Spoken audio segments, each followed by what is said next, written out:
Le négociateur en chef de l'Union européenne pour le Brexit, Michel Barnier, présentera ce mercredi les recommandations légales pour les pourparlers de sortie du Royaume-Uni.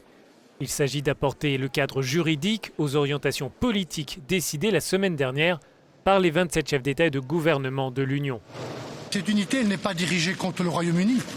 Je pense même qu'elle est dans son intérêt. C'est aussi une unité qui démontre que nous sommes ensemble parce que nous avons des raisons de rester ensemble, durablement. Par la voix de son porte-parole, Margaritis Schinas, la Commission européenne détaille le calendrier des prochaines semaines.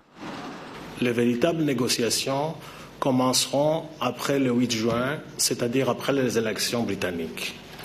Il serait d'ailleurs souhaitable que le Royaume-Uni donne rapidement son accord sur les perspectives financières. Les perspectives financières correspondent à la facture que Londres devra payer lors de sa sortie de l'Union européenne. Les États membres évaluent le montant à 60 milliards d'euros. Ce point pourrait être le plus difficile des pourparlers.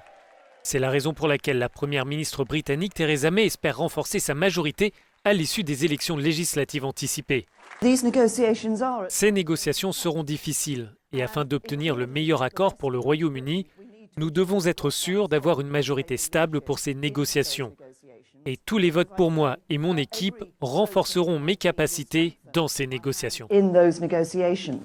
La presse allemande évoque cependant une première polémique. Le président de la Commission européenne n'aurait pas caché son pessimisme après sa rencontre avec Theresa May.